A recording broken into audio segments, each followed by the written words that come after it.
Estamos listos, Dayara. Yo soy Dayara Tucano, del pueblo Tucano, y estamos aquí al frente del Memorial de los Pueblos Indígenas del Brasil, en Brasilia, la capital. En Brasil somos más de 300 pueblos que hablamos más de 180 lenguas diferentes y estamos en uno de los países con la mayor diversidad cultural del mundo. Sin embargo, los pueblos indígenas somos considerados menos de 1% de la población brasileña, o sea que somos los últimos sobrevivientes de este gran genocidio que ha sido cometido contra nosotros en el continente americano. El Brasil, diferente de los otros países, fue colonizado por los portugueses y dentro de la nación brasileña se considera que el Brasil es un país multirracial, multiétnico, con tres raíces fundamentales, que es la raíz indígena de los pueblos originarios, la raíz blanca europea y la raíz de los negros que fueron traídos para acá durante el periodo colonial y para el trabajo esclavo. Entonces somos sí un país muy mestizo, pero aquí todavía sobrevivimos pueblos antiguos de más de 50.000 años que continúan practicando su cultura ancestral, sus cantos, sus danzas, y estando en todos los lugares, inclusive en las ciudades, en pleno siglo XXI. La mayoría de la población indígena, sin embargo, continúa viviendo en las aldeas. Muchas de las aldeas todavía están dentro de la selva, que es la parte que cuenta con la mayor parte de la población, pero también en las ciudades, en las grandes ciudades como Río de Janeiro, São Paulo y otras, también están otros pueblos indígenas que continúan sobreviviendo, inclusive teniendo ese fuertísimo contacto con el espacio urbano.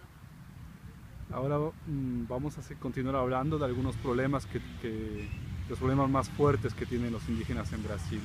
¿Puedes mencionar cuáles son esos problemas?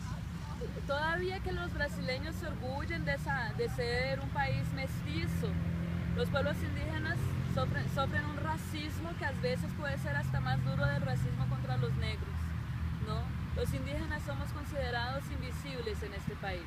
Yo estoy aquí en la ciudad y no pasa un día que alguien me pregunte si yo soy india de verdad o no, porque ellos se inventaron una historia de que existirían indios falsos, ¿no? O como si por acaso ser indígena tendría que ser vivir de la manera como se vivía hace 500 años atrás.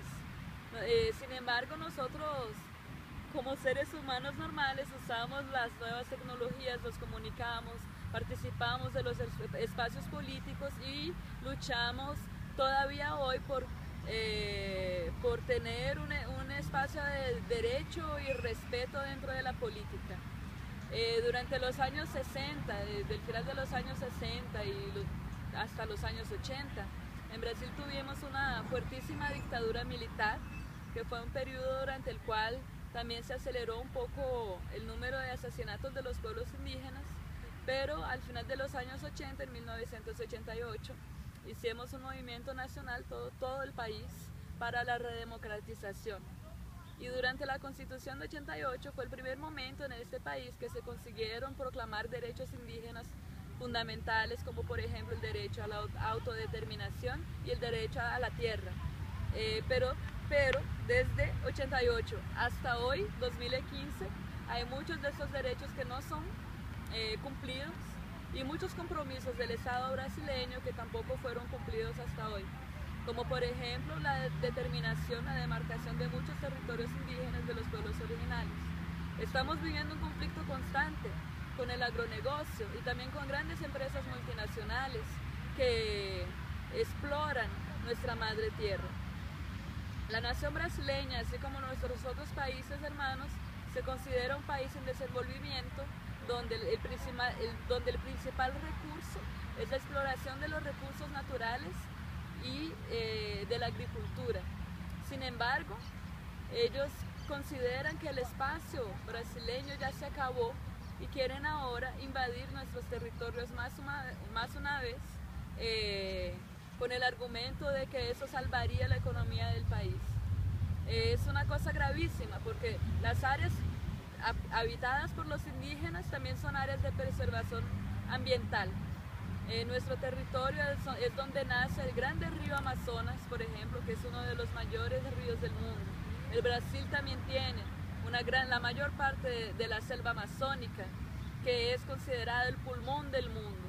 Sin embargo, las políticas contemporáneas están luchando para la derrubada de los árboles, para la mineración que contamina las aguas y para el desfloresamiento, para el plantío de plantíos enormes o entonces de ganado, de grandes haciendas al favor de esos grandes terratenientes y de los grandes empresarios.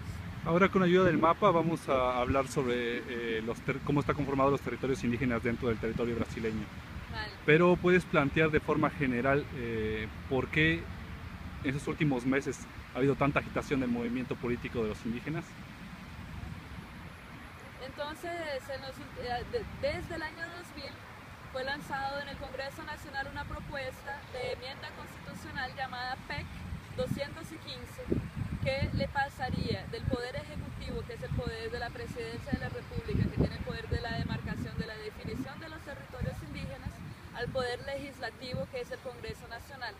No más que los políticos del Congreso Nacional son elegidos pues con campañas pagas por estas grandes mega empresas y son los apoyadores de esos grandes terratenientes también, que tienen el ojo gordo para encima de nuestros territorios y que hacen de todo para deslegitimar nuestra identidad indígena delante de la nación. Entonces, de cierta forma, actualmente los políticos brasileños están haciendo una campaña de odio contra los pueblos indígenas donde de repente nos volvimos el enemigo del progreso del país. Bueno, vamos a ver el mapa entonces. Vamos.